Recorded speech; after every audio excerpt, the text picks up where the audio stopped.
침대에서만 자기 전에 보십시오. 중간 광고 없습니다. 자막도 없습니다. 편집도 안 했습니다.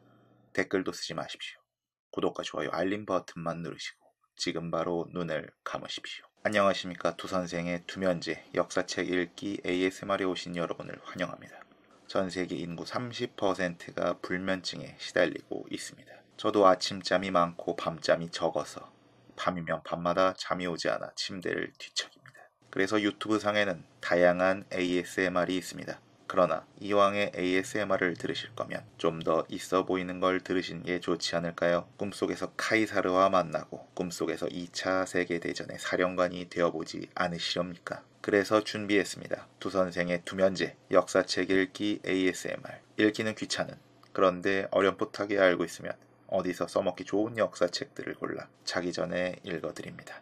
시간 제한은 없습니다. 저도 읽다가 졸리면 잘 겁니다. 안 졸리면 서너 시간도 읽을 거고 졸리면 30분 안에도 바로 끄겠습니다.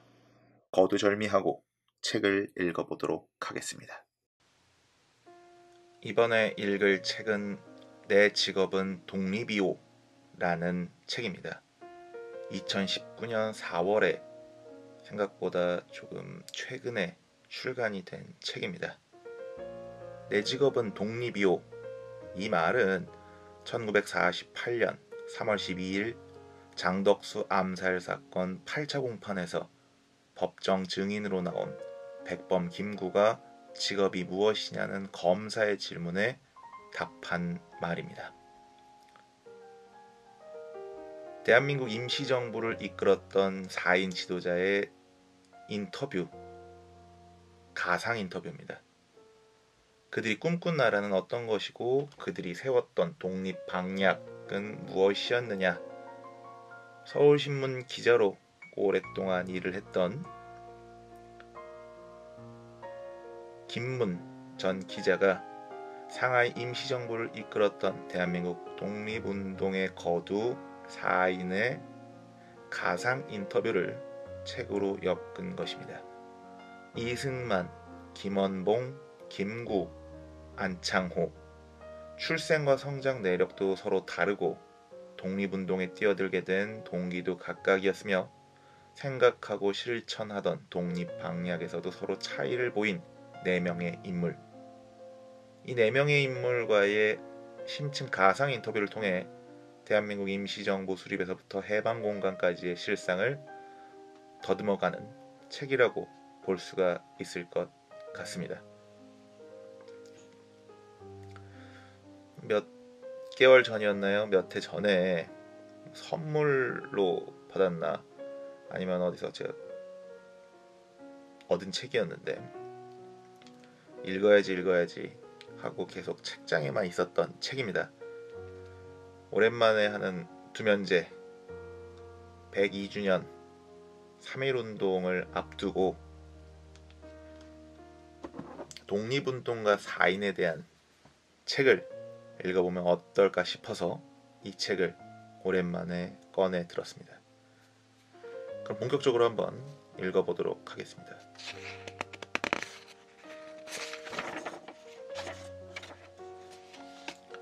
참고로 지금 여러분께서 보고 계시는 화면은 제가 지금 읽고 있는 화면이 아닙니다.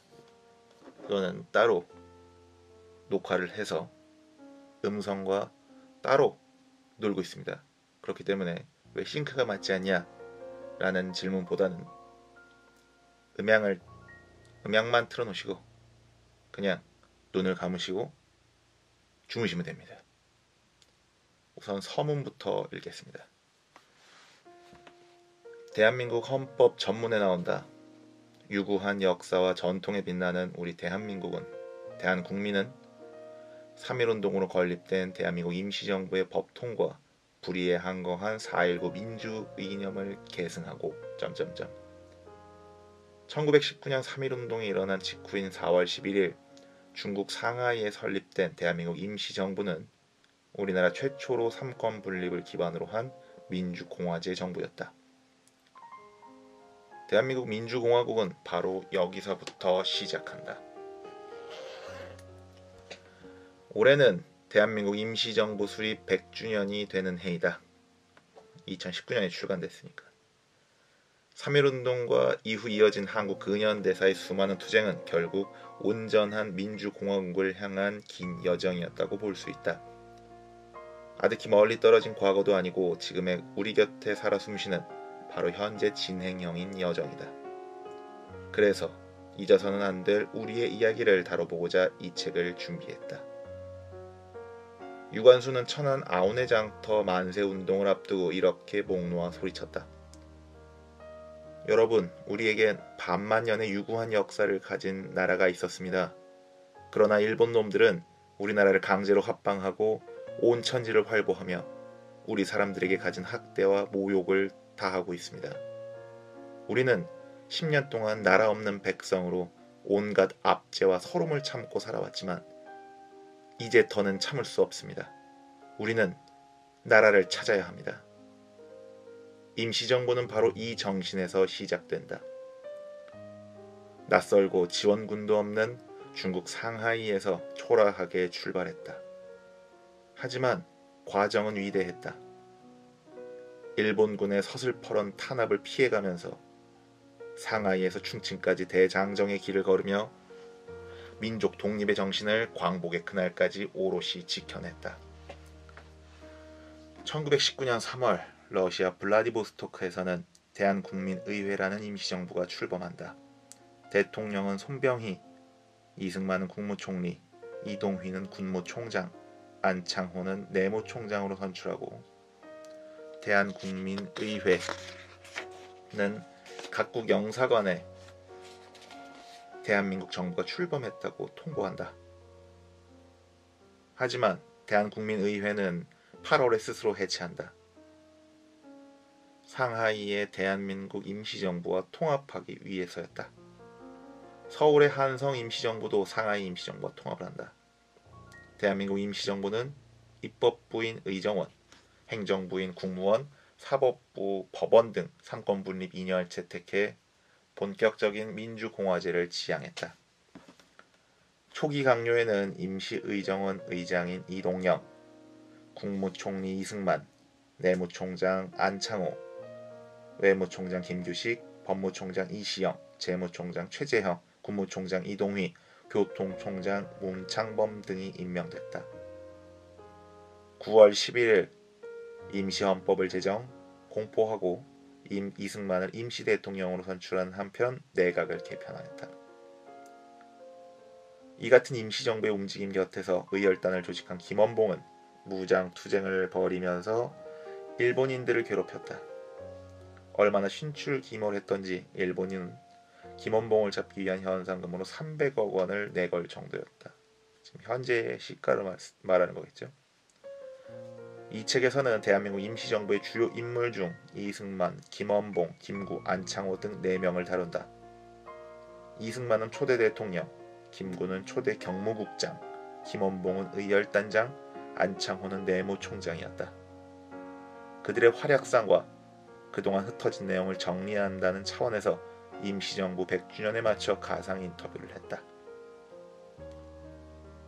100년이라는 세월 속에 묻혔거나 잊혔던 역사의 뒤안길을 들여보고자 했다. 자료는 그간 나왔던 책자와 기록 문헌 등을 참조해 텍스트에 맞게 문맥을 작성했다. 하여 이미 알고 있거나 중복된 내용도 있을 것이다.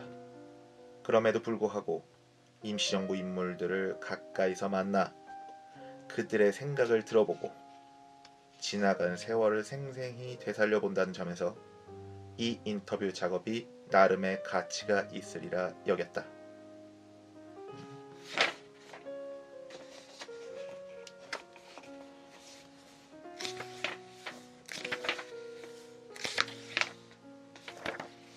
목차로는 임시정부는 왜 상하이를 택했나라는 프롤로그부터 이승만, 김원봉, 김구, 안창호 인터뷰가 있습니다. 클릭이 잘 나오려면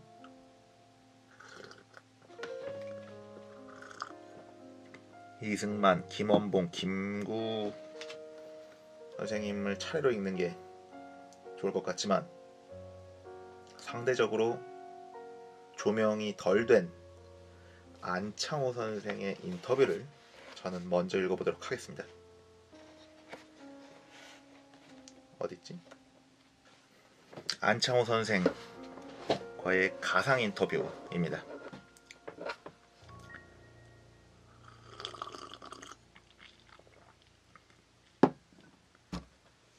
우리가 역사를 들여다보는 이유 중 하나는 당대의 인물들의 삶을 보며 현대 우리의 모습을 비추어 보기 위해서가 아닐까 싶다.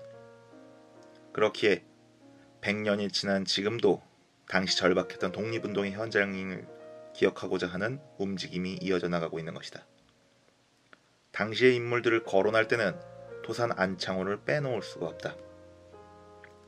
대한민국 임시정부의 초대 국무총리 서리이자 내무총장, 구한말 최대의 비밀결사 신민회를 조직하고 공화정을 꿈꾸었던 계몽운동가, 민족유일당을 결성해 지역과 좌우 이념을 넘나들었던 정치인, 수양동호회와 흥사단을 조직하고 점진학교, 대성학교, 동명학원 등을 설립한 교육자이자 미주 교민들의 생활운동을 일으킨 인격자. 그를 설명하는 수식어는 이 밖에도 많다. 도산 안창호는 대한민국 독립운동사를 말할 때 핵심 중에서도 핵심이라고 할 수 있다. 특히 임시정부에서 그는 중심을 받드는 대들보나 다름이 없었다. 그는 초기 임시정부의 기틀을 마련하고 실질적인 살림을 꾸려나갔다. 동시에 크고 작은 갈등이 존재했던 임시정부를 통합하고자 끝까지 노력했고 국민대표회의 등을 통해 임시정부의 개혁을 주도하기도 했다. 설령 임시정부를 제외하고서라도 대한민국의 독립운동은 그를 빼고는 설명할 수가 없다. 그러므로 임시정부 수립 100주년을 기념해 진행한 인터뷰를 마무리 짓는 인물로 그를 선정한 것은 어쩌면 당연한 일일 터이다. 인터뷰는 그를 기리기 위해 1971년에 설립한 서울 강남구의 신사동 도산공원에서 진행됐다. 굉장히 저자가 인터뷰에 몰입하고 계시네. 죄송합니다. 계속 읽겠습니다. 도산공원에는 그를 추모하는 기념관이 자리하고 있다. 도산의 생애와 사상을 더듬어보는 인터뷰를 진행하기에는 이보다 더 나은 장소는 없다는 판단이 들었다. 그대는 나라를 사랑하는가? 그러면 먼저 그대가 건전한 인격이 되라. 낭망은 청년의 죽음이요. 청년이 죽으면 민족이 죽는다. 여기서 낭망은 떨어질락에 바랄 망자, 약간 희망을 떨어뜨리는 걸 말합니다. 진리는 반드시 따르는 자가 있고 정의는 반드시 이루는 날이 있다. 죽더라도 거짓이 없으라. 공원 곳곳마다 그가 생전에 남긴 어록을 새긴 비석이 서 있었다. 그 글귀들을 한창 훑고 있을 때 안녕하시오 라고 인사하는 음성이 들려왔다. 도산의 목소리는 그의 곁을 지킨 동료들이 증언한 대로였다. 그리 높지도 낮지도 않았으며 부드럽지만 비장함을 띠고 있었다. 도산은 평소처럼 말끔한 정장 차림의 모습이었다. 오셨습니까, 선생님? 반갑습니다. 내가 늦지는 않았지요. 선생님께서 남기신 말씀들을 여기저기에 새겨두었기에 읽어보고 있던 참입니다. 그게 무슨 대단한 사람의 말이라고. 후손들이 한 것이지만 부끄러울 따름입니다. 아니, 뭐든 자랑하지 않는 성격이셨다고 들었는데 그대로우신 것 같습니다. 주무시는 것을 방해했는데도 흔쾌히 시간 내주셔서 감사드립니다. 본격적으로 질문을 드리기 전에 오늘 인터뷰 취지를 조금 말씀을 드리겠습니다. 잘 아시다시피 상하이 임시정부가 세워진 지 이제 100년이 넘었습니다. 선생님께서는 우리나라를 대표하는 독립운동가이자 임시정부의 핵심 요인이셨습니다. 그래서 오늘 선생님께 지난 생애 동안 힘껏 걸어오신 독립운동의 길에 대해 여쭙고 그 후손들이 가야 할 길에 대해서도 조언을 들었으면 합니다. 선생님의 겸양지덕은 많이 알려져 있는데요. 오늘만큼은 사양 마시고 스스로의 삶과 생각에 대해 허심탄회하게 말씀해 주셨으면 합니다. 그래요. 내가 걸어온 길이 이 기사를 읽는 사람들에게 얼마나 큰 도움이 될지는 모르겠지만 나도 흔히 얻을 수 있는 기회는 아니니 최대한 충실하게 기억을 떠올려 보도록 하겠습니다. 말씀드린 대로 임시정부가 수립된 지 100년이 넘었습니다. 감회가 남다르실 것 같은데요. 우선 임시정부에 대해 얘기하기 전에 3.1운동에 관해서부터 말을 해보는 것이 좋을 것 같습니다. 당시 독립을 향한 국민들의 뜨거운 열망이 한 달여 뒤에 임시정부 수립으로 이어진 거니까요. 선생님께서는 3.1운동을 어떻게 기억하고 계시나요? 그날을 떠올리면 기쁨과 슬픔이 함께 터져나오는 마음을 진정하기가 어렵습니다. 여전히 피가 끓어오르지요. 3월 1일은 말하자면 가장 신성한 날입니다. 우리 민족이 자유와 평등과 정의를 위해 다시 태어난 생일이라고 할 수 있겠지요. 이 독립선언이라는 것은 한 개인이 아닌 2천만 동포가 어울려 만든 것입니다. 선언이라고 해서 말로만 된 것이 아니라는 것은 후손들도 잘 알 겁니다. 3월 1일은 대한국민들의 순결한 피로 세워진 날입니다. 어찌 그날의 정신을 잊을 수 있겠습니까? 이 독립선언이 있었던 1919년 3월 1일이면 선생님께서는 미국에 계실 때죠. 연세는 41살쯤 되셨을 때군요. 예, 그렇습니다. 이 독립선언은 해외 교민들에게도 가슴이 뜨거워지는 소식이었습니다. 이 오랫동안 치욕만을 받아오다가 그날에서야 비로소 역사상의 큰일을 일으켜 놓은 것이니 기쁘고 간절한 한편 두렵기까지 하지 않았겠습니까? 이 소식을 들은 교민들도 이 나라를 위해 가진 재주를 다해 죽기까지 용감하게 나아가고자 다들 결심을 했었지요. 당시에는 미주에서 활동하던 독립운동 세력을 두고 편을 가르는 말들도 많았는데 이제는 그러한 분열도 사라질 것이라고 다들 기대했었습니다. 저는 그 한인 사회에서 여론 활동에 힘을 많이 썼습니다. 3.1 독립선언 이후에 미국의 한인들은 자신들의 특별한 책임을 자각했지요.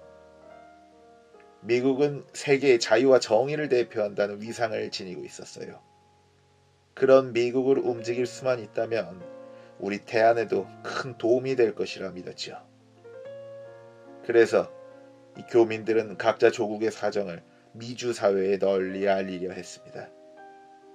이를 위해 신문과 잡지를 이용해 여론을 환기시키려 했죠. 그리고 기금을 모금하려 노력도 많이 했죠. 2천만 민족이 들고 일어나던 그때에 재외 동포들은 시위에 동참하고 싶어도 조국으로 돌아갈 수가 없었습니다. 그래서 대신 재정을 지원하기로 한 겁니다. 교민들은 금전으로서 싸우는 군인이라는 마음가짐을 품고 매주 수입에서 20분의 1을 걷고 특별 의연금도 모았습니다. 11조가 아니라 21조.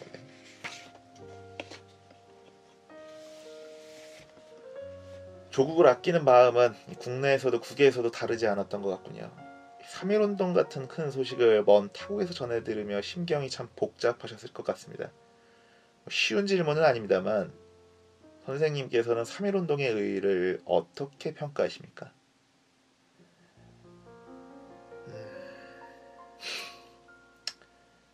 간단하게 답하기는 어려운 문제입니다. 만세를 외친다고 해서 곧장 독립이 되는 것은 아니었죠. 하지만 그 외침이 지닌 힘은 심히 위대했습니다. 국내에서는 전 국민을 움직였고 해외에서는 전 세계의 서신을 모았으니까요. 그 전에는 미국 정부를 움직이고자 온갖 애를 써도 성과가 없었는데 만세운동 이후에는 미국 의원들과 정부가 먼저 나서서 대한의 일을 알리려고 했습니다. 나는 미국 상원 의원들끼리 우리의 일을 다룬 소책자를 돌리는 모습도 봤습니다. 가히 이 평화적 전쟁의 효과라고 하겠습니다.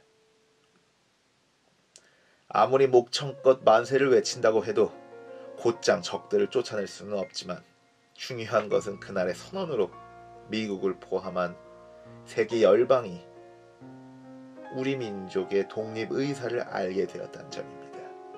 그리고 무엇보다 우리 국민들도 서로의 독립의지를 재확인한 거죠. 그럼으로써 이 독립운동을 더욱 크게 벌여보자는 암묵적인 약속이 각자의 마음에 자리 잡았다고 볼 수가 있습니다. 이게 계속 죄송합니다. 대화 형식으로 이루어지. 이거 계속 이렇게 읽어야 되네. 이거 잘못 골랐네.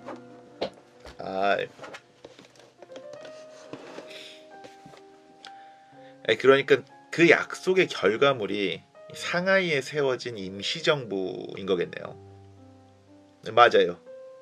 그것이 독립선언의 유일한 결과는 아니라고 해도 그 정신을 이어가려는 그 노력들이 모인 이뤄낸 집합체인 겁니다. 선생님께서도 3.1운동 직후에 미국을 떠나 중국으로 가셨습니다. 바야흐로 임시정부 활동에 뛰어드신 건데요. 그리고 내무총장과 국무총리를 연임하면서 출범 초기에 임시정부를 꾸려나가는 데 핵심적인 역할을 하셨습니다. 더구나 기록을 보면 당시 장관급 요인 중에 상하이에 있었던 분은 선생님뿐이었다고 합니다. 그러니까 선생님께서 임시정부의 기틀을 짜신 것으로 볼 수가 있는데요. 임시정부 운영의 원칙이랄까? 당시 구상하신 임시정부의 모습이 궁금합니다. 우선은 말해두고 싶은 건 나 안창호 개인이 임시정부에서 무슨 일을 했는지는 그다지 중요하지 않다는 겁니다. 그보다 임시정부가 무엇을 했는지가 중요하지 않겠습니까? 내가 어떤 직함을 맡은 것은 누구를 다스리려고 했던 것이 아닙니다. 그저 내 작은 힘이나마 보탬이 되었으면 했던 거죠. 나뿐 아니라 임시정부에 참여한 동지들 모두 그렇게 생각했을 겁니다. 우리가 무엇을 희생하더라도 이곳을 영광스러운 정부로 만들어야겠다 말입니다. 비록 임시이기는 하지만 우리는 당당한 정부의 일원으로 행동하려 했었습니다. 위로는 하늘을, 아래로는 사람을 향해 부끄러움이 없는 정부. 개인의 야심보다는 오로지 인도주의와 정도에 입각해 설립한 조직. 그것이 우리가 구상한 정부의 이상이었죠. 이거는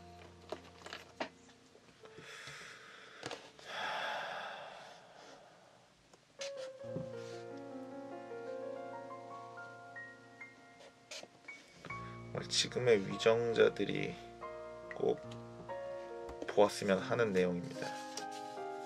비록 임시이기는 하지만 우리는 당당한 정부의 일원으로 행동하려 했다.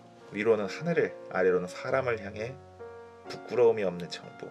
개인의 야심보다는 오로지 인도주의와 정도에 입각해 설립된 조직. 그것이 우리가 구상한 정부의 이상이었죠.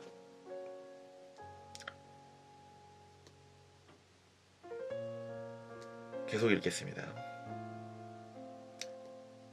우리는 자신의 물건을 되찾는 것처럼 스스로 주권을 찾으려 했습니다. 그럼으로써 한반도에 모범적인 공화국을 세워서 2천만 국민이 복지를 누리게 하려고 했죠. 이는 곧 세계 평화에도 기여할 것이라 여겼습니다. 대한의 새로운 공화국이 건설됨으로써 이 동양의 평화가 견고해지고 이는 곧 세계 평화로 이어질 테니 말입니다. 우리는 이러한 당당한 목표에 맞게 굳은 뜻을 지니고 합리적으로 임시정부를 운영하려고 했습니다. 그리하여 세상 누구도 우리를 무시하지 못하게 하려고 다짐했어요.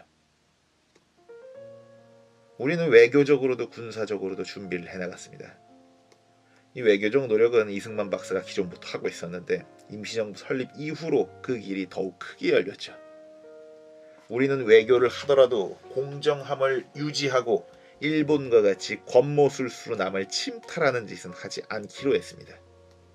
또한 우리가 정신을 둔 김인현 만세운동은 평화시위였지만 우리가 평화만으로 독립을 쟁취할 수 없을 때는 군사적인 수단도 사용해야겠다는 생각을 가지고 있었죠.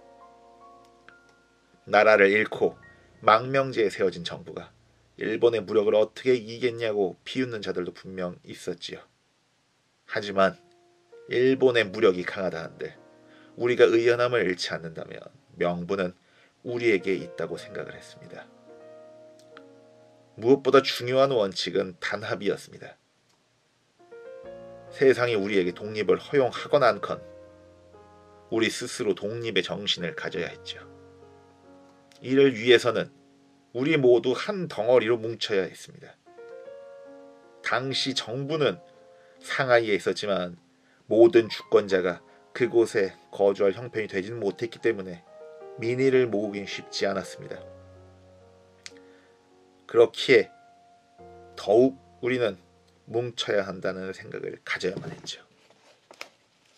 그런 마음가짐에 입각해 결심을 변치 않고 만일 세계가 우리에게서 등을 돌리더라도 또 군사행위가 실패하더라도 다시 일어나서 각자의 역할을 찾자고 결심한 겁니다.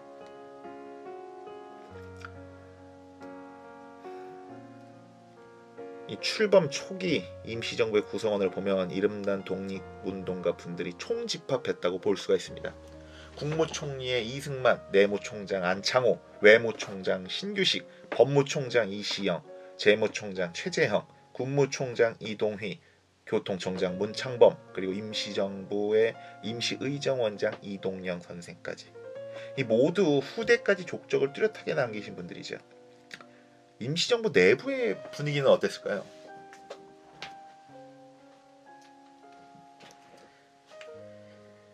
이 말하자면 오래전부터 독립운동에 투신하던 이들도 있었고 새로운 얼굴도 보여서 조화로웠다고 할 수 있어요. 늙은이도 있고 젊은이도 있고 이제 막 장년의 나이를 맞은 이들도 있었죠. 외교론을 주장하는 이도, 전쟁의 모든 역량을 다하는 이도 있었습니다. 눈을 부릅뜬 범 같은 이도 있었고 예수의 사도같이 온후한 이도 있었죠. 각지에 있던 인재가 모여들었는데 다들 자신이 있던 곳의 사정에 박식했습니다. 단언하건대 임시정부가 처음 구성될 당시에는 그 이상의 내각은 나오기 어렵다고 생각을 했습니다. 이 지금의 대한민국은 바로 임시정부의 법통을 계승하고 있습니다. 각계의 훌륭한 분들이 모여서 임시정부를 이끌어간 것은 참 반가운 일입니다. 하지만 이 곤란한 질문을 드리지 않을 수가 없는데 임시정부가 파벌 갈등 때문에 재기능을 하지 못했다라는 의견이 있는데 이거 어떻게 생각을 하시나요? 이건 대답을 얻을 수가 있나? 뭐 이렇게 말해도 고지곧대로 들리지 않을 수 있겠지만 그 평가는 성급한 것이 아닌가 싶습니다. 당시에도 물론 상하이 임시정부는 파벌 다툼으로 망했다느니 하는 말들이 돌곤 했죠. 하지만 일시적으로 의견에 차이가 있다 해도 어느 한쪽을 일방적으로 옳거나 그르다고 몰고 갔던 것은 아닙니다. 일을 해나가는 데에 의견이 합치되지 않는 경우는 언제나 있는 일 아닙니까? 물론 그만큼 임시정부에 걸었던 기대가 컸을 테니 실망하기 쉬웠으리란 점은 이해합니다. 하지만 결국 서로 다른 의견들을 가진 사람들의 집단인 만큼 어느 정도의 갈등은 당연한 것이라고 생각을 합니다.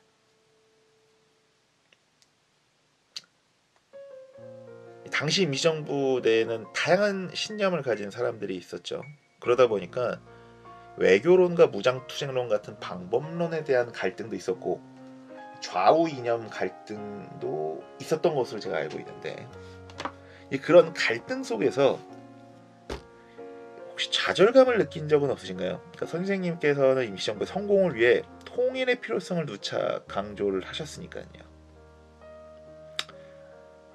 임시정부의 성공이라기보다는 독립운동의 성공을 위해서라고 하는 것이 더 정확하겠군요. 내가 통일이라는 말을 자주 사용한 것은 우리가 각자 작은 힘이나마 보태지 않으면 안 될 처지에 놓여 있었기 때문입니다. 외교건 군사건 마찬가지입니다. 아무리 뜻이 있어도 다들 자기 방식에 치중하면 제 역량을 낼 수 있을 리가 없지요. 이는 사람의 팔다리가 제멋대로 움직여서 자기 할 일만 하려고 한다면 결국 아무것도 해낼 수 없는 것과 마찬가지입니다. 또한 사지가 온전히 붙어 있다고 하더라도 내부에 신경과 혈관이 막혀 있다면 생명을 유지할 수 없겠죠. 내가 말하는 통일은 이 혈관의 흐름을 막는 장애물을 제거한다는 뜻입니다. 이따금 상대가 자신을 어떻게 대접하는지 지나치게 따지고 드는 이들이 있지요. 하지만 우리는 생각이 같으니까 동지인 것 아닌가요? 그런데 만일 내가 이동희 총리와 밥을 먹으면 그쪽을 따른다고 수군거리고 이시영 총장과 같이 있으면 또 그쪽을 따른다고 험담하면 자연스럽게 교류가 꺼려지겠죠. 내가 말하는 건 그런 풍조를 없애자는 것이었습니다. 독립을 위해 나선 자는 동지입니다. 다들 조국을 위해 같이 죽을 마음으로 이곳에 모인 것일 테니까요. 야, 이거 재밌는데? 이거 재밌네. 선생님, 그 불편한 내용을 자꾸 여쭤보는 것 같지만 임시정부에서 그 출신 지역 갈등이 심각했다는 얘기도 있습니다. 선생님을 중심으로 한 서북파, 이승만 박사를 중심으로 한 기호파의 갈등도 있지 않았습니까?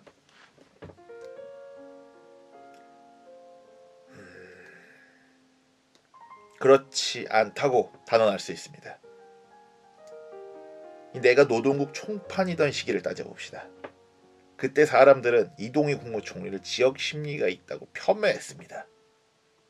하지만 그가 세운 90여 개의 학교의 위치를 보면 대부분 개성과 강화 지역에 자리를 잡고 있어요.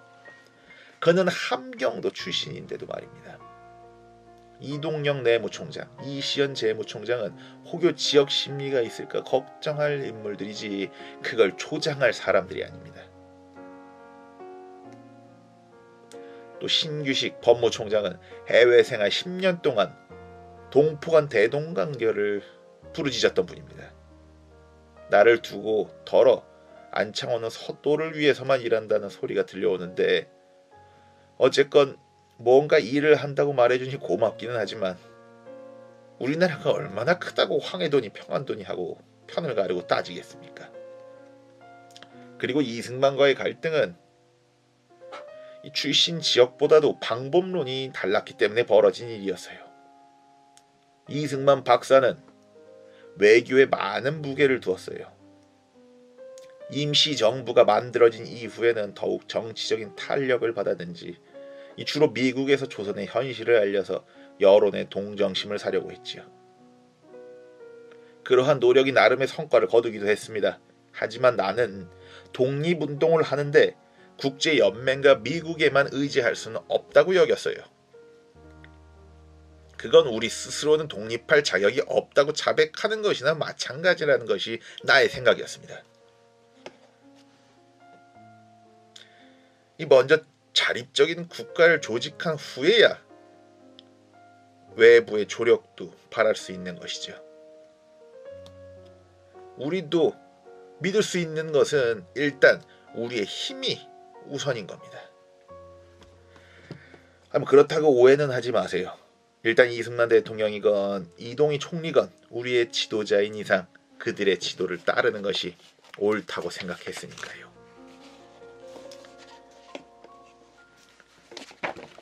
그러면 이 질문을 던져보면 어떨까 싶습니다. 그 선생님께서는 초기부터 임시정부가 자리를 잡는 데 참 중요한 역할을 하셨고 누구보다 애착을 많이 가지고 정무를 보셨습니다. 그런데 결국 중도에 임시정부에서 나가셨습니다. 그러니까 1921년 5월 12일에 사퇴를 하셨으니까 임시정부 활동은 만 2년이 조금 넘게 하신 거네요. 그토록 성심성의껏 활동하신 임시정부의 문을 박차고 나오신 이유가 대체 뭐였습니까?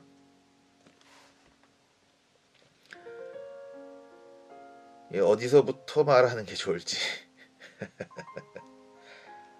당시에 내가 임시정부의 일을 내려놓았을 때도 주변에서는 아마 누구누구가 충돌이 생긴 거다, 아니면 모욕과 괴로움을 당하다가 견딜 수 없어 나온 것이다 라는 등의 각종 추측을 늘어놨어요. 그 이유를 자세히 설명하자면 너무 장황해지니 간단하게 말씀을 드리지요. 분명히 해야 할 것은 그것이 감정상의 문제는 아니었다는 겁니다. 내가 본 뒤 임시정부에 있던 것은 개인적인 이유가 아니었습니다. 그렇듯이 그곳을 나온 것도 마찬가지입니다.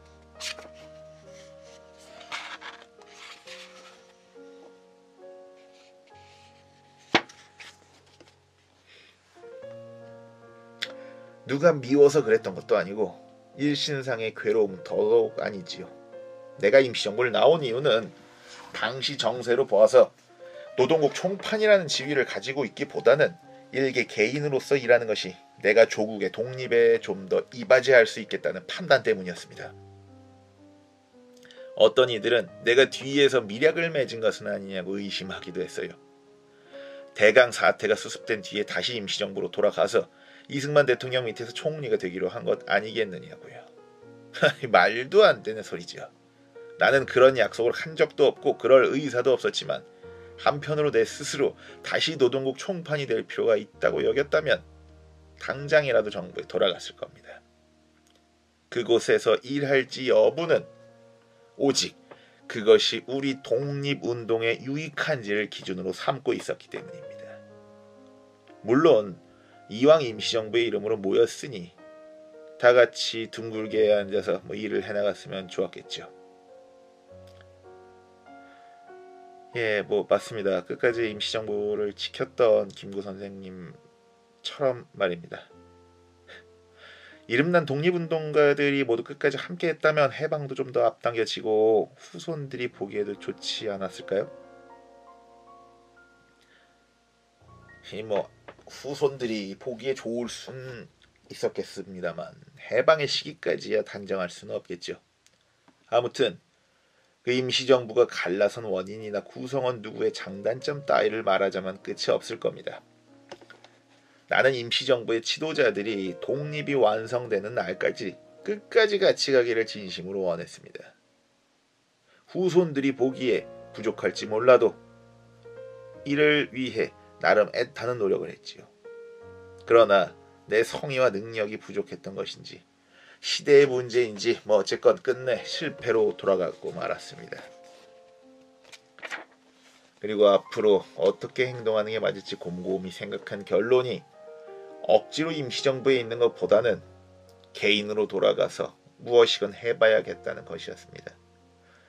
이 답변이 충분히 되었는지 모르겠습니다. 임시정부를 선생님께서 나오신 뒤에 국민대표회의를 추진을 하셨는데요. 2년가량 준비촉진위원회, 준비위원회 등을 설립하다가 1923년에 이제 본회의를 개최하셨죠. 전국은 물론 해외에서도 국민대표 124명이 참석한 대규모 회의였습니다. 임시정부 활동보다 국민대표회의가 독립운동에 더 유익할 것이라고 여기셨다고 생각해도 될까요? 예, 그렇습니다. 앞서서도 나는 독립을 위해서라면 통일이 필요하다는 말을 했죠.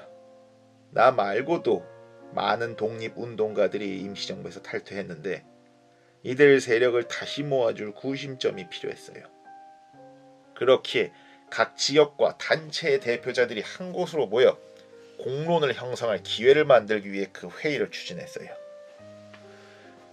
국민대표회의는 반드시 필요한 모임이었습니다. 누군가는 국민을 대표하는 기관으로 이미 임시의정원이 있는데 굳이 이런 일을 벌인다는 것은 임시정부를 부정하는 것 아니냐고 비판했습니다. 하지만 그건 사실이 아닙니다. 본디 공화정이라고 하는 것은 중앙기관은 국민의 여론에 복종하고 국민 각 개인은 그 중앙기관에 복종하는 체제입니다. 그런데 그 체제가 돌아가려면 여론이라는 것이 먼저 있어야 하지 않겠습니까? 그러니 국민 여론을 성립시키기 위해서는 각 분야 대표가 모이는 것을 어떻게 의정원에 대한 부정이라고 하겠습니까? 그러니까 정리를 하자면 국민대표회의는 중앙기관인 임시정부가 올바른 국민 여론을 수렴할 수 있도록 각 분야 대표들 사이에 여론을 만들어내는 모임이었다라고 이해를 하면 되겠군요. 정확하게 이해하셨습니다. 당시는 임시정부 설립 이후부터 꾸준히 제기되었던 문제들이 점차 곪고 있을 때였습니다. 그런 문제를 방치해두면 향후 독립운동에 장애가 생길 것이니 이를 해결하고 시국을 정리하려면 각 대표들이 모여서 공론을 세워야 한다고 생각을 했습니다. 그런데 당시에 임시정부 외부에서 국민대표회의를 연다는 건 이승만 대통령을 공격하는 의도가 있는 것이라는 비판도 있었던 걸로 아는데 그런 의혹에 대해서는 어떻게 설명을 하실래요? 좀 하실래요? 하시겠습니까? 그래요. 그런 의혹을 제기하는 자들이 있었죠. 이동희 총리나 원세훈 선생이 이승만을 쫓아내기 위해 안창호를 이용하는 것이니 속지 말라던 이들이 그때도 있었습니다. 만약 그런 불순한 목적으로 국민대표회의가 개최되었다 칩시다. 그러면 이후에 모인 124명의 대표들이 전부 그런 단순한 속셈에 넘어간 것이겠습니까? 결코 그럴 리 없겠지요. 국민대표회의는 각 방면에서 서로 다른 입장을 지닌 사람들이 모여 타협점을 찾고 공론을 만들어가기 위한 회의였어요. 어느 개인이나 기관을 공격하거나 또는 반대하기 위한 목적이 결코 아니었어요. 이후에 1926년에 선생님은 다시 임시정부 최고 수반인 국무령에 선임이 되셨습니다. 물론 이제 본인의 의사와는 무관한 인사였기 때문에 선생님은 취임을 거부하셨지만 이후에도 임시정부 발전을 위한 연설회도 꾸준히 개최하셨고 임시정부 경제후원회를 이끄시기도 했죠. 이 당시에는 노선 갈등으로 인해 거의 모든 의원이 임시정부를 떠났고 그로 인해 임시정부도 정상적인 활동이 거의 어려웠던 것으로 알고 있습니다. 그런데도 선생님께서는 끝까지 임시정부의 가능성을 포기하지 않으신 겁니까? 누군가는 임시정부가 쇠약해지자 아예 정부를 뒤엎어버려야 한다고 했고요. 이 누군가는 갈등만 조장하는 임시정부를 없애버리자고도 했습니다. 하지만 나는 우리가 다투는 이유는 임시정부 때문만은 아니라고 생각을 했어요. 애초에 임시정부가 제대로 돌아가지 못한 것도 우리 책임이지 않습니까? 임시정부는 버릴 수 없는 것이었습니다. 비록 부족하다고 해도 개선하려고 노력해야지 그대로 손을 놓아버릴 수는 없었죠. 임시정부의 역사적 정통성 역시 버리기에는 너무나 소중했습니다. 3.1운동 당시 조선은 독립국임을 선언한다라는 그 독립선언의 정신을 고스란히 계승해 탄생한 것이니까요. 독립운동의 전략 차원에서 봐도 임시정부는 존재해야 했어요. 독립선언 이후 계속 유지되어 온 독립운동의 구심점을 없애버린다고 하면 본국에 있던 시민들은 어떻게 생각을 했겠습니까? 한국의 임시정부가 건설되었다는 사실을 외국에서도 알고 있었는데 그게 없어지면 어떻게 여겼겠습니까? 하지만 이렇게 절박하게 임시정부를 지키고자 했던 사람들이 그렇게 많지는 않습니다. 한때 임시정부는 월세를 낼 돈조차 없었고 국무령을 할 인재도 없을 지경이었으니까요. 만일 정말로 그런 이유로 임시정부가 없어졌다고 한다면 우리 모두가 씻을 수 없는 죄를 짓는 셈이었을 겁니다.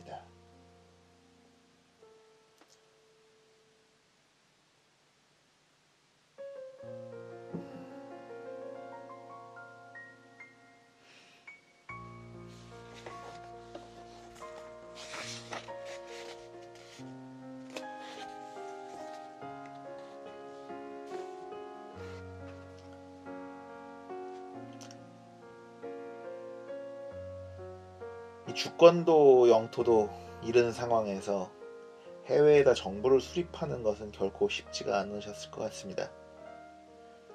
임시정부를 운영할 때 어떤 점이 가장 어려웠는지 혹시 말씀해 주실 수 있을까요? 남의 땅에서 일제히 눈을 피해가면서 정부를 운영하는 일인데 그 어려움을 어찌 한두 가지로 간추릴 수가 있겠습니까? 어찌어찌 정부의 요소는 갖추었다 하더라도 실제로 할 수 있는 행동은 제약되어 있었죠. 또 요인들 간의 의견 차이도 적지 않아서 같은 뜻을 품고 모인 독립운동가들이 하나둘 등을 돌리기도 했죠. 하지만 가장 현실적인 어려움은 재정적인 문제였습니다. 애당초 임시정부의 중요한 임무는 독립운동을 지속해 나가기 위한 재정을 마련하는 것이었어요. 외교를 하건 전쟁을 하건 모두 돈이, 재정이 뒷받침되어야 가능한 일 아니겠습니까? 돈 없이는 국제회의를 참석하기 위한 여비를 지원할 수도, 그리고 군대를 조직할 수도 없었습니다. 임시정부 내무총장 시절에 저는 임시정부의 돈을 가져다 주는 이에게 절이라고 하고 싶은 심정이었어요. 정부의 무능을 욕하면서 이 재정적 고충은 모른 척하는 이들을 볼 때마다 정말 갑갑할 노릇이었지요. 임시정부 차원에서도 안정적인 재정 마련을 위해서 애국공채를 발행하고 인구세, 구국재정, 외채 발행 같은 여러 방침의 실현 가능성을 검토하기도 했습니다. 정말 이게 현실적인 문제였네요. 당시 시대를 다룬 TV 드라마들을 보면은 국내에 있던 부호들이 논밭을 전부 팔아서 독립자금을 대고 정작 본인은 빈궁한 생활을 이어가는 모습이 종종 나옵니다. 독립운동을 하면 3대가 망한다는 우스갯소리도 있을 정도였고요. 당시 임시정부 재정이 어느 정도였나요? 주로 국내에서 일제의 눈을 피해 모아준 자금이나 해외 교민들이 지원해준 자금으로 운영이 되었어요. 하지만 당연히 넉넉하지는 못했지요. 고된 노동으로 번 돈을 보내준 동포들의 수고에 비하지는 못하겠지만 상하이에 있던 임시정부 요원들도 생활이 어렵기는 마찬가지였습니다. 나도 미국에서 사업을 하는 아들이 매년 보내주는 돈으로 간신히 견뎠고 임시정부도 하나의 정부기 때문에 당연히 정책을 추진할 예산이 있어야 했습니다. 하지만 당시 우리나라 국민들의 경제관념은 극히 빈약했습니다. 오랜 세국주의 정치 탓에 이 자본에 대한 개념이 익숙하지 못했고 유교의 영향으로 이 재물을 다루는 일을 천하게 여겨왔기 때문입니다. 그러니 대부분 국민들은 사업에 자산이 왜 필요한지조차 그다지 깊이 생각할 겨를이 없었어요. 그러니 독립운동을 시작하면서도 투지만 있을 뿐이지 자금에 대해서는 별로 고려하지도 않았습니다. 3.1 독립선언을 할 때도 그랬고 임시정부를 수립할 때에도 그 문제는 거의 도외시되었습니다. 임시정부는 국민 개납주의를 추구했어요. 부자 몇 명의 기부에 의존해서 독립운동을 하는 것이 아니라 금액의 많고 적음을 따지지 않고 국민 모두가 일전씩이라도 내어야 한다는 것이었습니다. 물론 누구나 자신의 생업이 우선이었겠지요. 하지만 가난한 이는 밥 반 그릇을 덜어서라도 독립 자금을 내고 자산가는 자산가대로 거액을 내면 되는 것 아니겠습니까?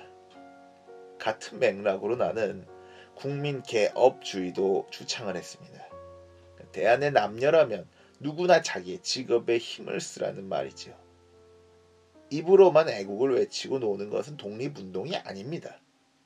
무슨 일을 하든지 급료를 받아서 그중 조금이라도 국가를 위해서 냈으면 하는 것이 저의 바람이었습니다.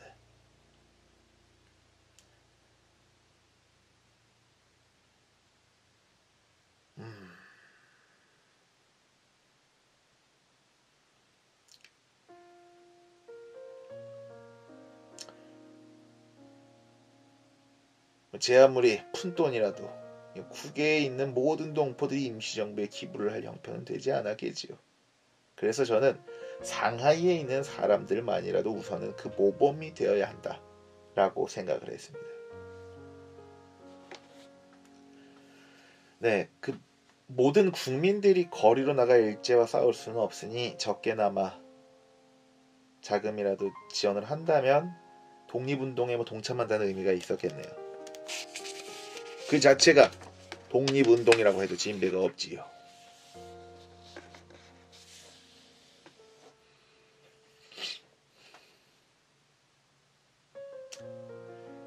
독립운동에 대한 질문을 이제 좀 선생님께 하고 싶습니다.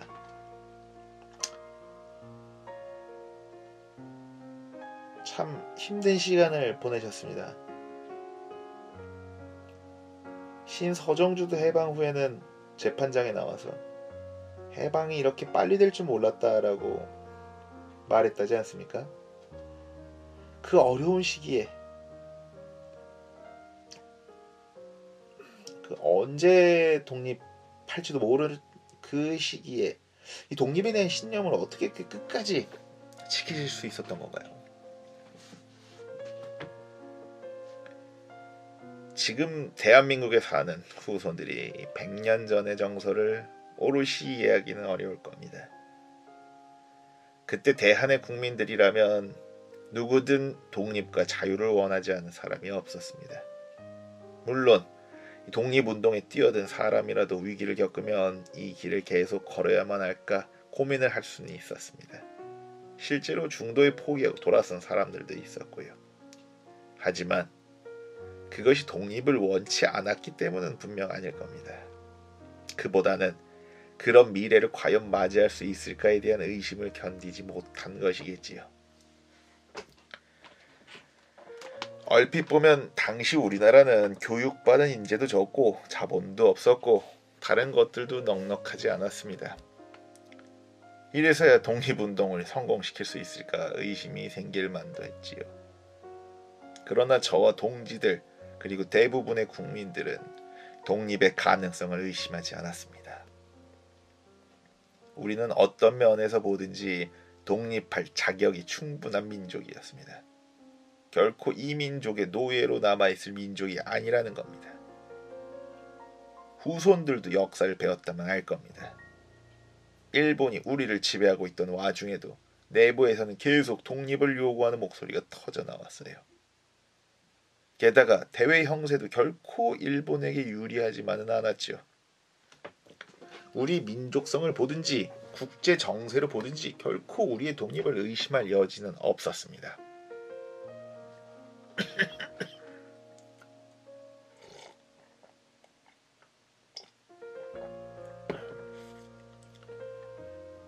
그렇다고 가만히 앉아있는데 독립이 주어지지는 않겠지요. 자기의 의무도 다하지 않는 사람에게 그 누가 독립을 가져다 주겠습니까? 그러니 끊임없이 우리의 처지를 살피고 그에 맞는 합당한 방침을 세운 뒤에 그것을 실현해 나가려고 노력해야 했습니다. 요행과 우연을 믿지 않고 꿋꿋하게 할 일을 해나가는 것 외에는 달리 길이 없었던 것이지요. 대한 사람이라면 언젠가 독립하리라는 것을 의심하지 않고 계속 노력하는 게 어떻게 보면 당연하다라는 말씀이시군요. 그렇습니다. 대한의 일을 대한 사람이 아니면 누가 하겠습니까? 영국의 일은 영국 사람이 하고 미국의 일은 미국 사람이 해야 하는 것과 마찬가지입니다. 이 대한 사람이라면 누구나 대한의 일을 잘 되도록 노력할 의무가 있습니다. 어떤 이들은 국가의 흥망을 오직 대통령이나 정부에게 책임을 지우고는 해요. 하지만 그것은 자신의 의무와 책임을 모르고 하는 말입니다. 국가의 일에 체념하는 것은 곧 자신의 권리를 포기하는 것이나 마찬가지입니다. 그러므로 우리는 결코 대한의 일에 의식 없는 태도로 방관만 할 수가 없었지요. 암담하여 끝이 보이지 않더라도 자기 능력을 다해 노력해 나가는 것이 대한의 국민으로서 책임을 다하는 것이니까요. 김인년 독립선언서에 뭐라고 쓰여 있었습니까? 이 최후의 1인까지, 최후의 일가까지 민족의 정당한 의사를 시원하게 발표하라고 했습니다. 이 말은 다들 남김없이 죽자는 말이 아닙니다. 독립을 위해 투신하다가 나 하나의 희생으로는 충분하지 못해서 결국 모두 피를 흘리게 되더라도 그때까지 노력을 그만두지 말자는 뜻입니다. 오늘에 안 되어도 내일 다시 투쟁을 이어나가서 그렇게 독립이 완성되는 날까지 쉬지 말자는 뜻이지요. 그릇된 목적을 추구하는 자는 결국에는 실패할 것이요, 옳은 목적을 추구하는 일은 결국 성공할 겁니다. 그러니 우리의 목적이 옳다는 것을 확고하게 믿으면 비관 따위 할 이유가 없겠지요. 옳은 목적을 세운 자도 일시적으로 장애에 부딪힐 수는 있지만 결국에는 바라는 것을 얻고야 말 겁니다.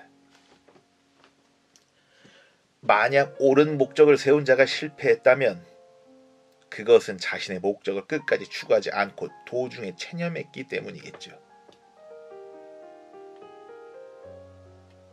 자신이 세운 목적을 좌절도 의심도 하지 않고 끝까지 붙들고 나아가는 자는 결국에는 성공합니다. 물론 강인한 의지를 지니기가 쉽지는 않습니다.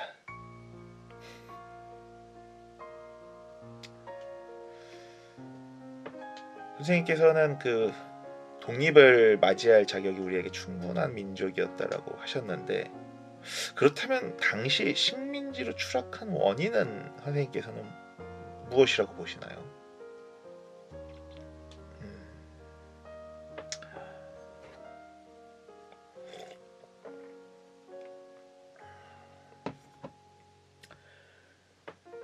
우리가 일시적으로 이런 불행한 경우에 처한 이유는 그저 서구의 문화를 남보다 늦게 수입했기 때문입니다.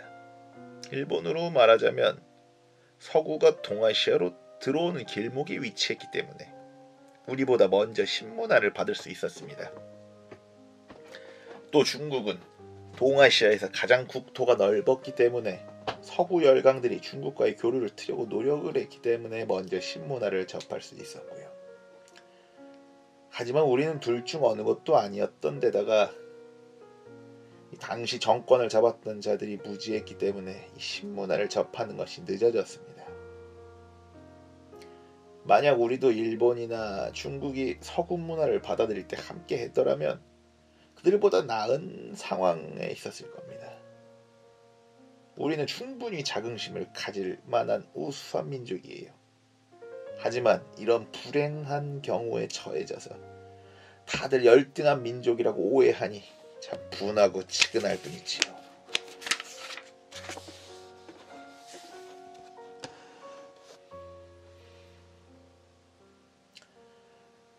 인터뷰 내내 너무 무거운 주제만 다룬 게 아닌가 싶습니다. 주제를 조금 돌려보겠습니다.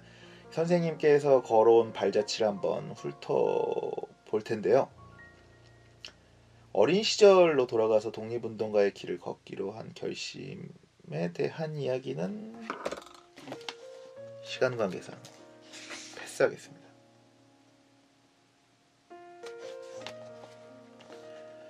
도산이라는 호가 하와이를 뜻한다는 게 사실인가요?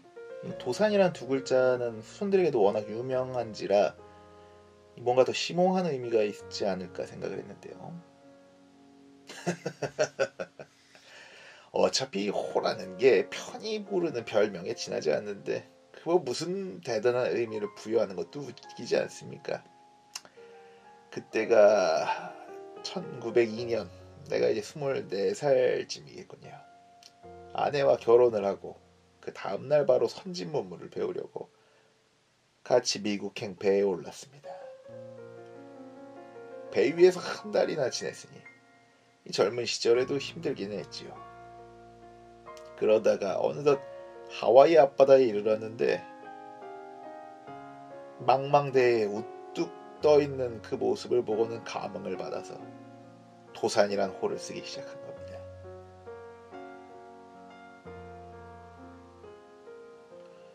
선생님께서는 그 미국에 가서 공부만 하신 거는 아니었죠? 그러니까는 뭐 바쁜 일상 와중에도 교민들 집을 찾아다니면서 생활 개선 운동도 하셨다고 전하셨고요. 당시 한인들의 거주 환경이 매우 지저분했는데 선생님의 노력으로 그나마 사람 사는 동네가 되었다는 얘기도 있었죠. 그 외에도 뭐 한인 친목회, 공립협회 등등 교민단체를 결성하고 공립 신보를 펴내기도 했습니다. 지금은 뭐 미국은 말할 것도 없고 전 세계 곳곳에 우리나라의 동포들이 머물고 있습니다. 얼마 전에 뉴스를 보니까 재외동포 700만 명 시대가 열렸다고 하더라고요. 그런 이제 교민 공동체를 처음으로 결성해서 지금의 교민사회 기반을 만드신 게 어떻게 보면 선생님이라고 할 수가 있죠. 그 교민 공동체를 제가 처음 만들었다는 건 어불성설입니다. 동포들이 모여 만든 것이지 이미 그곳의 공동체가 다 설립되어 있었습니다. 공동체란 딱히 이름을 내건 단체만을 의미하는 것이 아니지 않습니까? 그래도 굳이 제가 교민단체를 만들었다고 평가한다면 작은 힘을 보탰다 정도로 해두지요. 두 번째로 미국행을 하셨을 때는 북미뿐이 아니라 이제 하와이나 러시아, 시베리아, 중국의 만주 지역의 교민단체까지 아울러서 1912년 대한인 국민의 중앙총회를 설립을 하셨죠. 4개 지역의 지방총회를 총괄 운영하는 거대한 기관이었는데 대한인 국민의 시절은 어땠을까요? 알다시피 당시 본국에서는 경찰과 정탐꾼이 거미줄처럼 감시망을 펼치고 있었어요. 이 대한 사람 모두가 감시하에 놓여 있었는데 누가 제 뜻을 펼칠 수나 있었겠습니까? 그래서 나는 다음과 같은 말로 교민들을 설득했습니다. 우리 미주에 있는 한인들은 자유롭게 말하고 행동할 수 있으니 의지를 보이지 못할 까닭이 없다. 우리 미주 사람들이 힘을 펼치지 않으면 이는 못하는 것이 아니라 안 하는 것이다. 만일 우리가 스스로 돕지 않으면 누가 우리를 도와주겠는가? 라고 말입니다. 대한인 국민회는 그런 신념을 품고 탄생했습니다. 회원 하나하나가 국가에 대한 큰 책임의식을 품고 마땅히 한 몸을 투신하여서 국가를 증흥케 하자는 것이었는데 그게 나와 회원들의 생각이었지요.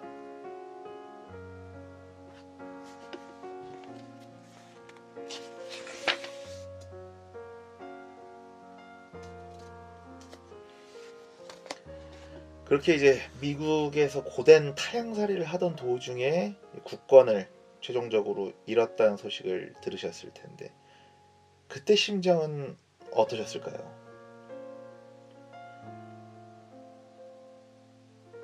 망연자실해서 잠을 이루지 못했지요. 나도 선진교육을 공부하기 위해서 미국으로 건너왔을 즈음에는 이 나라를 신뢰했습니다. 하지만 곧 개최된 포츠머스 회의 등 열강들의 외교 호담을 보노라니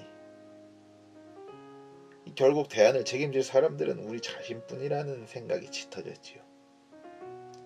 한반도의 풍운을 이겨내고 반도 강산을 빛낼 이들은 오직 대안의 젊은이들 뿐이며 나도 그 중에 하나로서 이 책임을 져야겠다는 결의가 섰습니다. 물론 을사늑약 소식을 듣고 온 공립협회 회원들과 이를 반대하는 시위도 벌였지만 큰 성과는 얻지 못했습니다.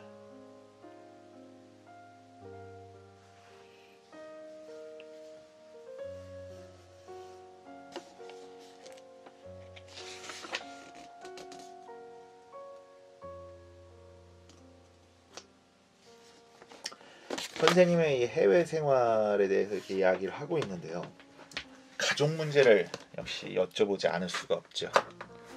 선생님께서는 24살에 이혜련 여사와 결혼을 하셨고 슬하에 2남 2녀를 두셨습니다. 그리고 총 36년간의 결혼 생활 중에 가족과 함께 보낸 시간은 다 합쳐서 12년 정도밖에 되지 않죠. 이 가족들을 미국에 둔 채 국내와 하와이, 상하이, 만주, 심지어 남미 지역을 돌아다니면서 독립운동에 투신을 하셨으니까요. 가족이 많이 그립지 않으셨습니까?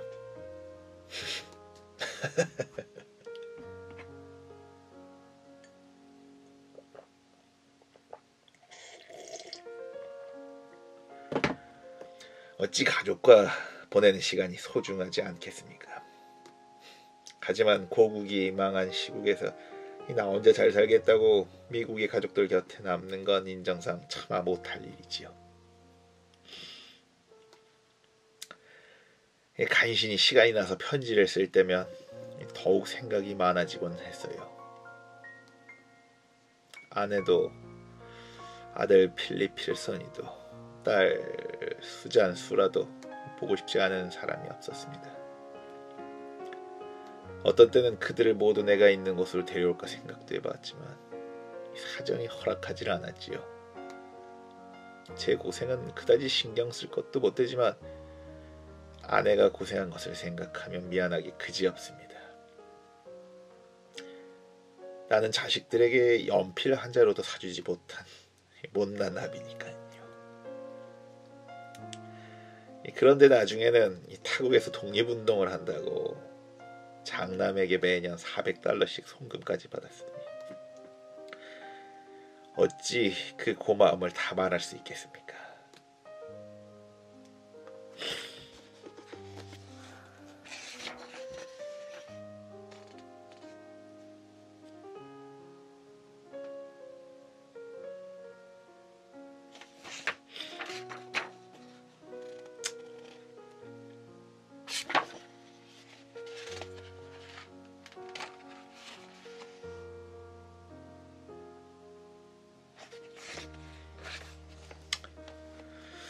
요즘 이 정치인이라고 하면 나쁜 인식이 참 많습니다.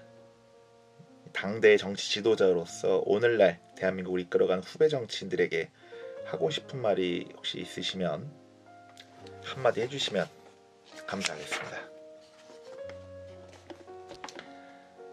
일단은 같이 정치하는 사람들과 통합의 뜻을 세우라는 말을 하고 싶습니다. 무조건 한 목소리를 내라는 소리가 아니라 적어도 대한민국을 위한 정치를 하고 있다는 뜻만은 다 같이 지니고 있으라는 소리지요. 제 아무리 사상이 다르더라도 말입니다. 내가 활동하는 시대에는 무슨 말을 하건 이를 고지 곧대로 듣지 않고 그 뒤에 꿍꿍이나 배후만을 의심하는 자들이 많았어요. 아마도 지금도 크게 달라지지 않았겠지요. 그래서 어떤 정책을 밀고 나가야 할 시국에도 뜻에 동참하지 못해서 무산되는 일이 많았는데 후대에는 그런 일이 좀 줄어들었으려면 하고 진심으로 바랍니다.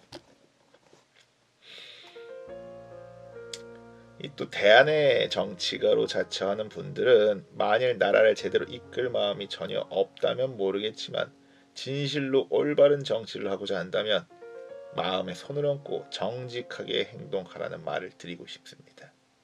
국민의 신뢰를 살 수 있게 행동하라는 거지요. 이 사람들이 서로를 신뢰하고 힘을 합쳐서 공통된 방침 하에 나아갈 수 있도록 하는 것이 좋은 지도자의 자격이라고 생각을 해요. 그러려면 반드시 서로 다른 기질의 사람들을 조율할 줄 알아야겠지요. 이는 마치 단원들이 북과 나팔과 퉁소와 검은고를 가지고 음악을 연주할 때 악대 전체를 조율할 지도자가 필요한 것과 같습니다.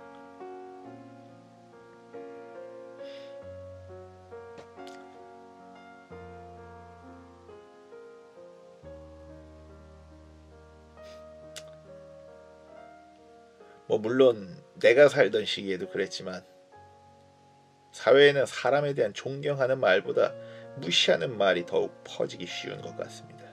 특히 지도자에 대해서 더 그렇지요. 사람들이 말하기로는 지도자가 똑바로만 하면 자신들이 뽑아주지 않을 이유가 어디 있겠냐고 합니다. 그런데 매번 뒤에서 술수나 부리고 싸움만 하니 이 지도자가 있으나 없으나 무용지물이라고 하지요. 하지만 이런 식으로 정치적인 이 체념에 젖는 것은 나는 옳지 않다고 봅니다. 설령 지도자란 사람들이 모두 협잡질과 싸움만 좋아하는 것으로 보인다 해도 그 중에서도 덜 부패하고 싸움을 적게 하는 그런 지도자의 자격을 좀 더 갖춘 사람이 있을 겁니다. 머리를 냉정하게 식히고 살피면 그런 사람이 보일 테지요.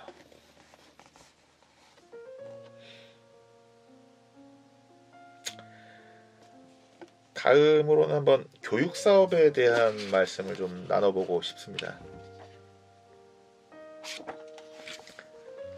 선생님께서는 어디 가나 학교를 세우고 평생을 교육자로 사셨으니까요. 이 교육에 그렇게까지 힘쓰신 이유는 무엇입니까? 이 너무도 당연한 일이라서 딱히 설명할 말이 없군요. 독립운동 기간일수록 우리는 더욱 교육에 힘써야 했기 때문입니다. 민족의 흥망과 독립의 성패는 그 구성원의 지혜와 좌우됩니다. 그러니까 우리의 청년들이 단 하루라도 학업을 놓는다면 그만큼 조국의 미래가 어두워지는 것이지요. 당시 본국에서는 우리의 힘으로 교육을 할 여건이 되지는 못했지만 나는 조국 독립과 민족의 훗날을 위해서는 기회가 되는 대로 공부를 시켜야 한다고 생각을 했어요. 그래서 주변을 설득하고 이 미비한 시설이나마 학교를 세웠지요. 또 국민들에게 선진 지식과 사상을 알리고 이 애국정신을 고취하기 위해서 신문과 잡지 그리고 좋은 책을 간행하려는 노력을 기울이기도 했습니다. 맞습니다. 그런데 일각에서는 선생님께서 그 실력 양선론자가 아니냐라는 평가가 있습니다. 그러니까 평생 교육사업에 뜻을 두셨다는 점과 이 말끔한 신사 이미지 때문에 선생님은 무장투쟁과는 좀 거리가 멀지 않냐라는 인상이 좀 있는데 여기에 대해서도 간단하게 한 말씀 해주시죠. 아니 누가 그런 말을 합니까?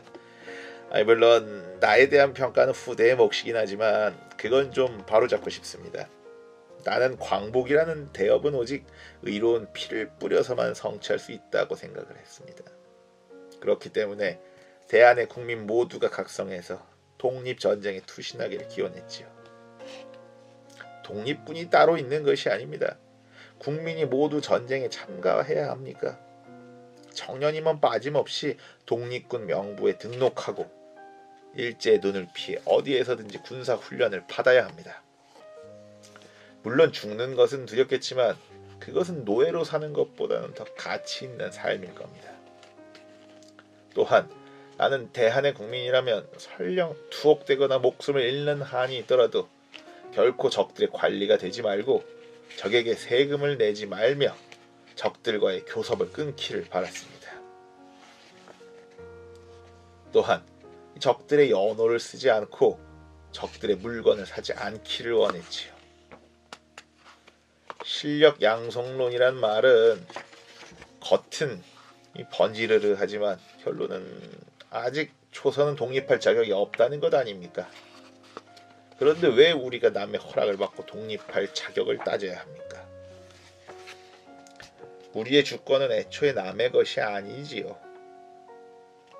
당시 독립을 위해선 우선 순서를 따라야 한다는 주장을 하는 이들도 있었어요. 이들은 지금 우리는 결코 일본을 당할 수 없으니 차라리 일본에 협조해서 자치권부터 어쩌라고 했어요. 이러한 자들은 그저 일본에게 아첨을 하면서 떨어지는 밥풀로 배를 채우려고 했던 겁니다. 그런 필요한 자들이 있었다는 사실은 동시대인으로서 아주 참으로 부끄러운 일입니다. 더욱 유감스러운 일은 심지어 독립운동가 가운데서도 그런 말을 하는 이가 없지 않았다는 점이고요. 그리고 먼저 민족의 문화와 산업을 진흥시키자는 식산운동을 하자는 자들도 있었습니다. 민족의 산업이 발전하면 독립은 자연스럽게 뒤따라온다는 얘기죠. 언뜻 듣기에는 그럴싸할 수는 있어도 실상은 전혀 그렇지 않았습니다. 이미 정치도 자본도 일제 수중에 떨어진 와중에 우리가 어떻게 힘을 키울 수 있겠습니까? 당시의 상황에서는 결국 일본과 몇몇 친일파만이 자본을 가질 수 있는 상황이었습니다. 애초에 경쟁할 만한 상황이 만들어질 수가 없지요. 먼저 혁명으로 독립을 이루지 않으면 문화도 산업도 발전할 수가 없는 겁니다. 어떤 이들은 내가 흥사단을 설립한 것을 위에 언급한 자들과 같은 취지였다고 이해를 하더군요. 하지만 그건 정말로 내 의도를 왜곡한 겁니다. 내가 강조한 교육이나 문화진흥운동은 어디까지나 독립운동을 위한 것이었어요. 독립전쟁을 위해서는 자본이 필요하기 때문에 민족산업을 도와서 경제를 키우고 적과 싸우려면 교육을 통해서 지식과 애국심을 북돋아야 한다는 말이었죠. 이 선생님께서 주도하신 단체가 적지는 않지만 그 중에서도 방금 말씀하신 흥사단이 이제 확실히 특별하다고 할 수가 있겠죠. 무엇보다 이 1913년 선생님께서 창립한 이래 현재까지도 활발하게 활동을 하고 있는 살아있는 조직이 흥사단이기 때문인데요. 이 흥사단 창립에 대해서 이야기를 한번 해주시겠습니까? 흥사단이 오늘날까지도 활동을 이어나가고 있다니 정말로 자랑스러운 소식입니다. 흥사단도 처음 조직될 때는 내가 어느 정도 역할을 했겠지만 오늘날까지도 그 활동을 이어나가는 것은 모두 후배 단원들 덕분일 겁니다. 흥사단은 1913년 미국 샌프란시스코에서 조직이 되었어요. 하지만 조금만 더 올라가면 1907년에 만든 신민회가 그 기원이라고 할 수 있겠죠.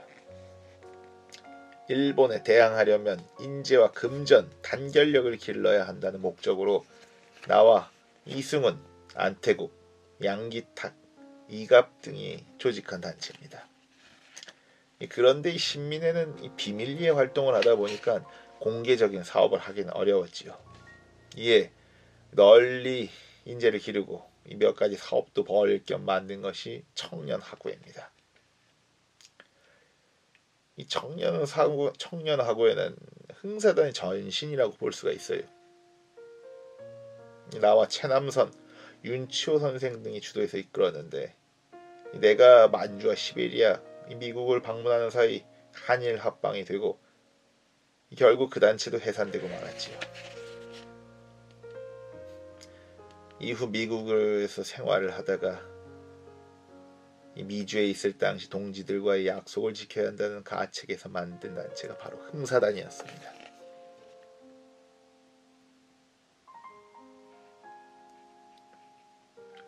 청년학우회라는 명칭을 그대로 쓰면 이 본국에 있던 전 회원들이 곤란해할지도 몰라서 이름을 바꾼 것이지요.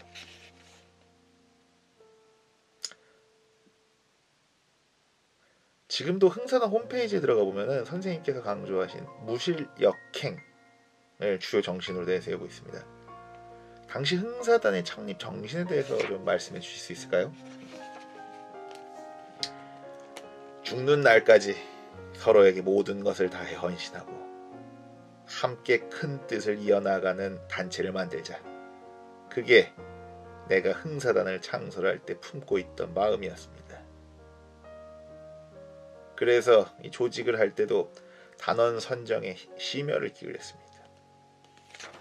비록 미주에서 만들긴 했지만 조선 팔도에서 8명의 창단위원을 모셔왔어요. 조직의 목표는 분명했습니다. 민족 전도 대업의 기초를 다지는 겁니다. 독립운동에 헌신할 지도적 인물을 키우고 부강한 나라를 건설하는 것, 그게 흥사단의 꿈이었습니다.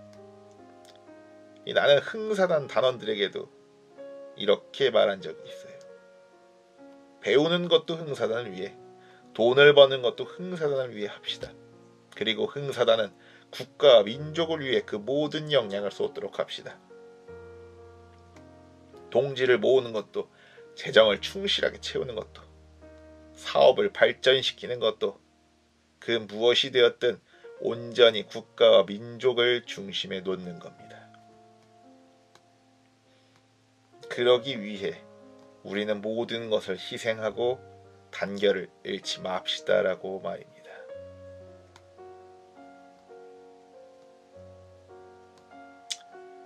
흥사단 대회장에서 이 단원들에게 했던 말을 한번 간단하게 이야기해보죠. 이 조직의 성공과 실패가 남이 아닌 자신의 어깨에 달려있다고 생각해보세요. 그러면 누가 시켜서가 아니라 자신의 의지로 모임의 일을 주도해 나갈 수 있지 않겠습니까? 또 분명하고 바른 신념을 가져야 합니다. 세상 사람이나 이 단체들 중에는 아무 가치 없는 신념을 추구하는 경우가 있지요. 그러면 어제는 이것을 하고 오늘은 저것을 하면서 허송세월만 보내게 됩니다. 그러다 보면 결국에는 아무런 결과도 내지 못합니다. 신중한 관찰로 명확한 판단을 갖고 여기에 기반을 둔 신념을 길러야 합니다.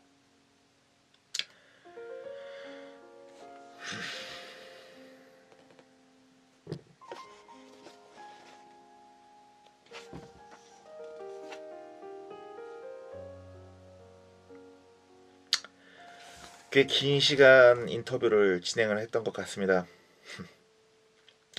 제가 오늘 드린 질문만 봐도 독립운동은 물론이고 계몽운동, 교육활동, 정당, 창당, 해외 교민, 생활개선, 선생님의 성함을 모르는 사람이 없겠지만 이렇게 많은 활동을 해오셨기에 오히려 도산에 대해 설명해보라 라고 하면 되게 말문이 막히는 것 같습니다.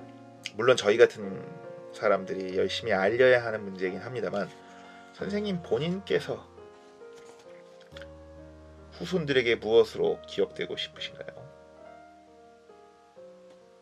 글쎄요.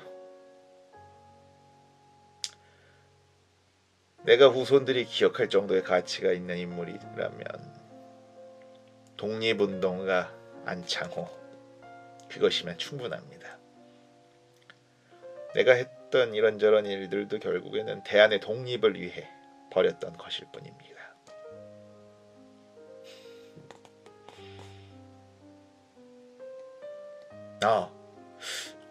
마지막으로 이 선생님께서 애연가로도 잘 알려져 있는데 그 일전에 부인 이혜련 여사께서 증언하신 것도 있었는데요. 여사께서 미국에서 함께했던 신혼여행을 회고하면서 그분은 첫째가 조국이고 둘째가 담배고 그리고 아내와 자식은 12번째였다라고 털어놓으셨더라고요. 아니 그런 말을 했나요? 그래도 담배보다는 조국을 더 사랑한다고 여겼군요. 그거는 다행입니다.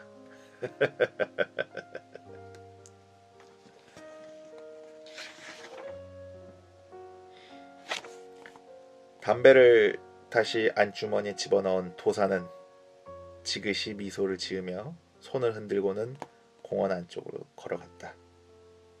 도산공원 한편에는 그와 부인 이혜련 여사가 합장된 묘역이 자리잡고 있다. 도산의 답변은 모두 생전 그의 글과 연설에서 발췌하여 문맥에 맞게 다듬은 것이다. 도산은 열정적인 연설가였지만 편지글과 일기 외에 글은 그다지 많이 남기지 않은 편이다. 그래서 만 46세를 맞은 1924년 중국 베이징에서 춘원 이광수에게 구술에 작성한 뒤 동아일보와 잡지 동광에 연재한 동포에게 고하는 글은 도산의 사상을 종합적으로 살펴보는 데 중요한 자료이다. 여기에 독립신문과 신한민보 등에 실린 연설문 또는 연설문 개요, 동지 및 가족들과 주고받은 서한 등을 활용해 살을 붙였다. 도산의 삶의 여정에 관한 내용은 주요한 선생이 정리한 안도산 전서의 전기 부분과 김사몽의 투사와 신사, 안창호 평전을 주로 참고했다.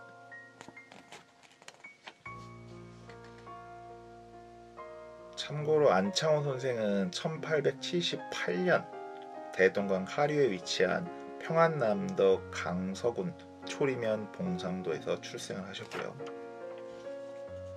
1932년 윤봉길 의사의 의거로 프랑스 경찰에 체포돼 일본 경찰에 인도가 되었고 4년 실형을 선고받고 서대문 형무소에 수감됐습니다. 1935년 2년 반 만에 가출옥을 해서 영호남과 평북 지역을 순회하다가 일제의 압박을 받고 평안남도 대보산 송태산장에 은거를 하게 되었고요.